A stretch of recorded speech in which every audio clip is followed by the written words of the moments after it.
Alrighty, so the MLS All-Star game have just finished, and it definitely finished a little longer than I thought it was going to be. When this game says that it was supposed to start at 6 o'clock my time and 8 o'clock local time, that is in Austin, I thought this game was probably going to be over around 10, and it will be around 8 o'clock.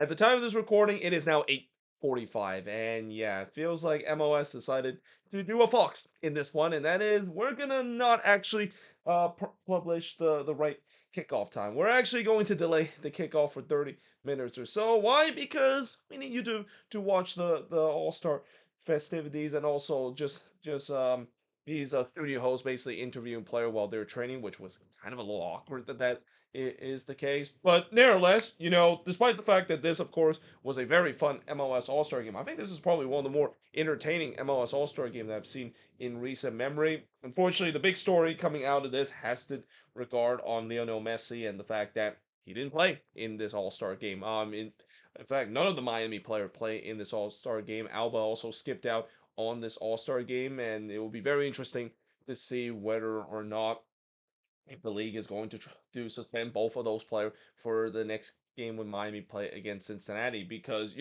obviously I know that Messi is the GOAT and I know he's the poster child of this league, but it's going to be interesting to see what decision that they're going to do, and especially if they make the correct decision of decide to suspend him. Well, yeah, it's great that of course is the rules, but then that also means that that game between Miami and Cincinnati, which should be a very mouth-watering matchup we saw on the weekend, that kind of has a little bit of stain because you're not going to see part of Messi and Fran and himself being there. And I'm pretty sure the crowd here at Q2 Stadium, I'm pretty sure the crowd were very excited to see the MLS All Star, also the Liga MX All Star. But I'm pretty sure a lot of them paid a lot of money to see Messi play, so they probably are not very happy the fact that he did not play. And again, I get it. Messi is the poster child of this league, but that doesn't mean he should also get special treatment. So it'll be very interesting to see what the ruling is. I wouldn't be surprised if Don Gabber,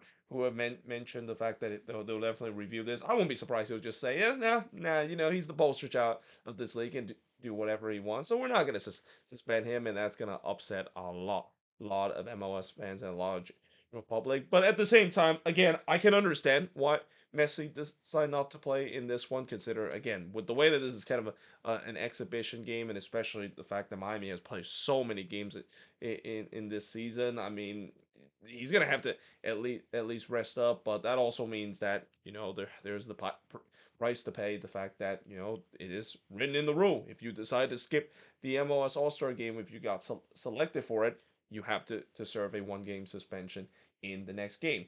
But with that all out of the way, let us actually talk about the actual game itself because again, it sucks the fact that I have to talk about it. It's gonna be a big headline that really overshadow of what turns out to be a very entertaining MLS All-Star game. But in the end, it's MLS getting the revenge over Liga MX in this one. It will also be fitting the fact that they would have won this one 4-1, considering this would be a perfect revenge after they lost to Liga MX 4-1 in Columbus last year. Now, in the first half, the starting 11 in this one, you got Denis Bawanga, Sam Surridge, Tuki Lozano, Evander, Anders Stryer, Sebastian Berhalter, Kai Wagner, Tristan Blackman, Michael Boxall, Andy Naha, and Brad Stewart, the hometown goalkeeper, getting into this one as well. And as expected, pretty much in this All Star game, I was expecting there was going to be mass substitution around the 30th minute, the halftime, and then the 60th minute as well. So none of these guys that play in the starting 11 started more than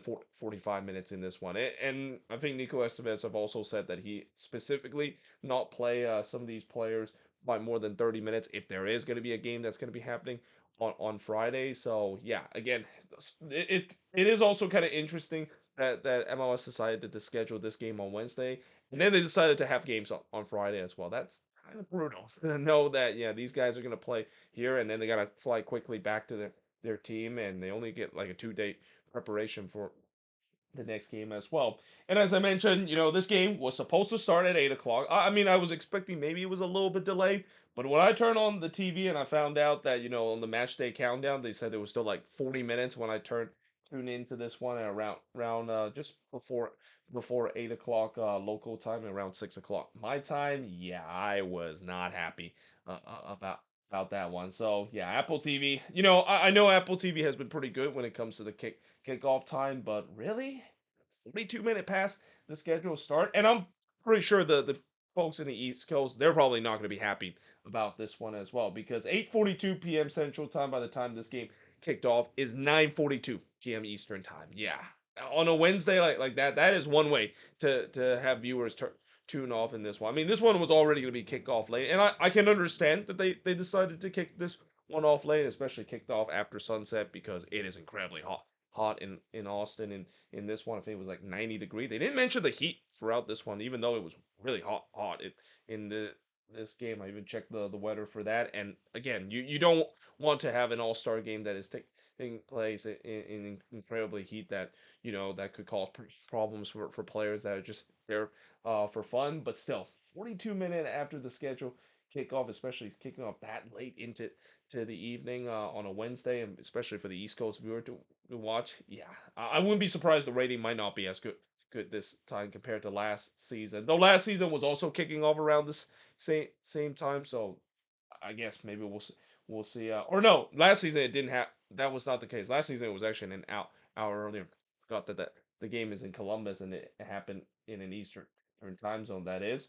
And then part of the reason why the game also kicked off a little bit late is they also did the similar walkout that the FIFA Club World Cup does, where each player from MLS and Liga MX walk out together one by one. Now, I didn't really like when they did that for the FIFA Club World Cup. It feels like it's kind of unnecessary. I mean, I get it. It is a marquee kind of event, but they didn't have to do that for every single game. Here, I can understand why they decided to do it. It's a marquee event. They decided do it one by one, and that's kind of unique. But anyway, by the time the game finally kicked off at 8:42 p.m. Central Time, early on, we got Alvarado with the game's first shot, but he puts it over for Liga MX. I thought Liga MX started the better side early on. It was kind of interesting that in the beginning of the game, how would these players will gel with each other, and again, as I mentioned, this was actually a really entertaining All Star game in a way where it wasn't really disjointed like what we've seen in previous All Star game. One of the things that when you have a bunch of players that never play with each other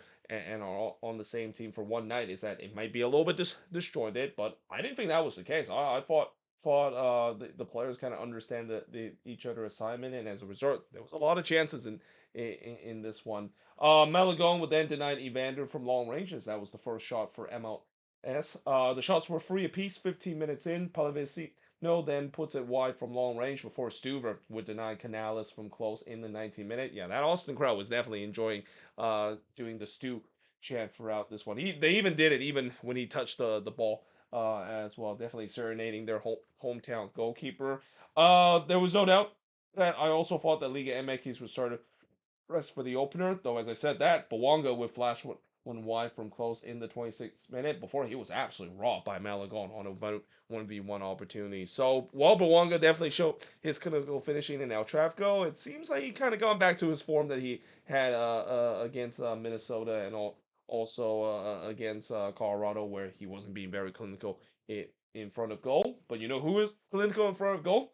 It's Sam Surridge, because he scored the opening goal of the All Star game for Bawanga to make it 1-0 in favor of MLS. It's hard to believe that Surridge was not picked originally. I mean, it's still kind of blown my mind the fact that he wasn't picked originally. I mean, I know he eventually was selected, but for a Golden Boot like that this season and not select him on first selection, that was absolutely criminal. And thank goodness he was eventually getting selected. And also, it doesn't help the fact that he was left completely unmarked there. So that was just kind of a blown assignment there from the Liga MX. The fans. I mean, you don't leave the most dangerous goal scorer in a Golden Boot leader wide open like that and not expect to get punished. And just like that, MLS All Star they said 1-0 in this one.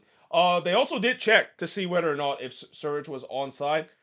Honestly, VAR in the All Star game, absolutely a joke. I don't know why there is VAR in this. I mean, I get it. In other All Star event, they also have replay system as well. But the fact that they look at this and they took forever to look at this, they took like almost 4 minutes to look at this. Like that's even longer than what I usually see in some of these games. I mean, it was just absolutely unnecessary. It just feels like it's a very bit of a long, and the fact that it took too long. I mean, it was close when you look on the replay. I think there was one angle that kind of showed that Surge was level with the last defender, but the fact that they looked that and just took forever to look at. I mean, I'm surprised the fans didn't actually boo the referee because yeah, I mean that's just for a game that it's about enjoyment. We should not be seeing replay and see that for 4 minutes. That is just way too long. Thankfully, they did make the correct decision because I kind of had doubt that it's just kind of fitting that for a season where we have talked about so many controversial call in MLS that Pro would decided to also show that their face in this one and decided to just deny that for being offside, even though it was probably not offside in this one, but it was correctly given the goal stand. And then it almost was 2-0 if it wasn't for the post denying Bawanga, but it actually falls to Sir trying to score his second, but his shot was clear off the line by Ramos. Yeah, Bawanga was definitely snake bitten in this game, safe to say. But there was no doubt the momentum was with MLS. They were trying to push together before the mass sub that has happened around the 30th minute mark, but eventually the mass substitution does happen. We see Bawanga, Surridge, Lozano, Dwyer, Nahar, Blackman, and Stewart all subbed off in this one. And the second batch of player, Rossi, Baribo, Pasalic, Mukhtar, Verskov, Glesnes, and Dane Sinclair all subbed in this one to replace those guys I mentioned. Bernetta would then puts it high from close after just a bad turnover from Yepi Verskov. Verskov has been very good this season for San Diego. He doesn't usually turn the ball over carelessly, though he did have that one moment. I think was it against Dallas where he turned the ball over sloppily, but he's been rock solid for San Diego in the midfield, and no surprise he got selected in the All Star game. But yeah, he definitely didn't show his best in this one. Almost caused the MLS All Star goal in this one, and Bernetta is literally the last guy you want to be fall to to uh potentially tie the game for Liga MX. Fortunately, he missed that one. Before Garcia would then puts it wide from point blank. Liga MX once again ramped up the pressure. They were looking to try to tie it before halftime. Mukta would then hits it right to Malagon before Canales, which puts one into the stands. He then puts high from long range in the 44th minute, and then Evander tried to chip over Malagon, but Malagon was not fooled by that. He pushed that one away, and all of a sudden, it's become a very open game. Like both of these teams were attacking end to end. It almost felt like I was seeing El Trafico again with the way how end to end the action was. Malagon would then deny Mukhtar from close to the third minute of stoppage time, but we do head to halftime with MLS All Star leading 1-0. In the second half, there was more changes from the MLS All Star. Luna, Espinoza, and Arfston and Robinson all came in for Boxall, Wagner, Berhalter, and Evander. Liga MX also decided to make a complete team changes, so it was complete starting 11 in this one compared to the one in the first half. And in the 50th minute, straight off of a new batch of player, Ty Baribo would score from Rossi to make get 2-0 in favor of MLS All Star. What a pass that was from Rossi to set Baribo through. And yeah, Baribo was not going to miss those kind of chances. So just like that, MLS All Star leads 2-0. Rodriguez did look to answer, but he missed that one high. That also came off a bad giveaway from Diego Rossi. Yeah, I'm pretty sure he knows that he's not playing with Brian Rodriguez with LAFC no more. I mean, I get that they probably are still friends, being former teammate, but yeah, he's probably know that in on this night and really on any given night besides both of those players left LAFC that they're not teammate anymore. But we also see the last big changes happen in the 60th minute as Verskov, Dane Sinclair, Mukhtar, Paslic, Rossi, and Baribo all came off. So here comes Brian White, Zikanago, Freeman, Hio, Takoga, and Ober Vargas all comes in for the MLS All Star. In the 62nd minute, Mora would then puts it wide from close range, but then the 64th minute, he would score. So that made it 2-1 in this one. It came off a bad turnover from the MLS All Star. I mean, I just kind of had a feeling that was going to happen. The MLS All Star, the back line was not good in this game. There was a couple of really bad turnover there, and yeah, Gilberto Mora. This is a guy that you got to watch out for. In fact, I would say this is the kid to watch out for because he's only 16 years old and he is gonna be a handful, I think, for the U.S. men's national team as well because he is touted as the next great Mexican player that could do really good thing. And I even wrote, I wonder whether or not if MLS team might even look into him and try to snatch him up. I mean, I'm pretty sure the Liga MX team that he's on, I think they mentioned that he's currently with Cholos right now, if I'm not mistaken. I'm pretty sure they're gonna demand a huge sum of money for that. And don't be surprised that I know that right now in the U.S. we also have a talented bona fide star called Caven Sullivan. I'm kind of surprised that the Union haven't give Caven Sullivan a little bit more minutes compared to what Mora has been, from what I heard in Liga MX, but that could be interesting that both of these teams are now having some really good young talent, especially a future star for their national team. That don't be surprised down the line we might see a discussion of a rivalry between Gilberto Mora and Caven Sullivan down the line, similar to what we saw when Chucky Lozano was a big star name, and then here you also have Christian Pulisic as a big star name for the U.S. And for a while there was a rivalry between both of them those guys coming through the pipeline for their respective national team. But in the 64th minute, after he scored, he looks to try to get another, but he missed out that one wide. Cambino then had a shot that was deflected and goes wide. The momentum was back with Liga MX. They were pushing for the equalizer.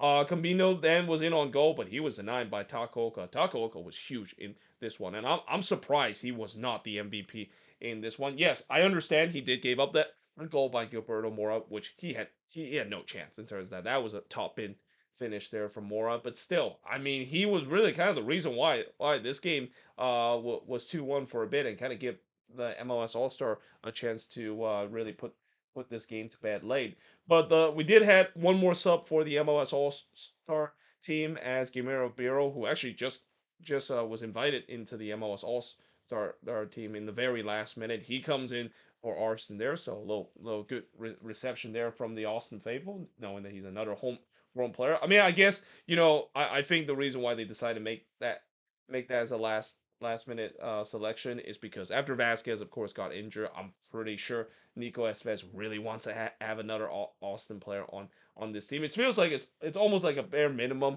that you're gonna at least see two players for the hometown team and the host team of the all or the host city of the All Star game to have feature in the MLS All Star game. So with the way that Vasquez unfortunately not able to be featured because of torn ACL injury, so let's pick the next best Austin player, which was Guillermo Barrow. Which I mean, if I would have chose, I would have gone with Owen Wolf instead of Barrow. No, nothing wrong with Barrow. I think he's been great this season for Austin, but I think Wolf deserve a better chance in this one compared to Barrow. But he did came in this one. He was the last sub that came in for the MLS All Star for Max Arpston. Takoka then tipped a dangerous crossover in the 78th minute. As I mentioned, if MLS wins this, I think Takoka should be MVP, even though he gave up the goal. He was really the reason why this is not 2-2. I mean, Liga MX could have easily made it 2-2 if it wasn't for Takoka making some big save. Because in the 80th minute, those big save for Takoka would be huge because MLS All Star would get the dagger in the 80th minute with the third goal, and guess who it is? It's Brian White. You know he's gonna score in this game. He loves scoring against Liga MX. What a season he's been having not only for Vancouver but also in the CONCACAF Champions Cup. Like he was feasting on Liga MX opponent in the CONCACAF Champions Cup. So it's no surprise that he decided to score against the Liga MX All Star as well, as he scored from Zinchenko and Espinoza to make it 3-1 in favor of MLS All Star. Shout out to Christian Espinoza getting the secondary assist as well. Great to see a Quakes player getting on the helper board as well. But yeah, it also took a deflection. Originally, they said that Luna actually touched that, but I don't think Luna actually touched it. It was off of a Liga MX defender. But nevertheless, it was 3-1 in favor of MLS All Star.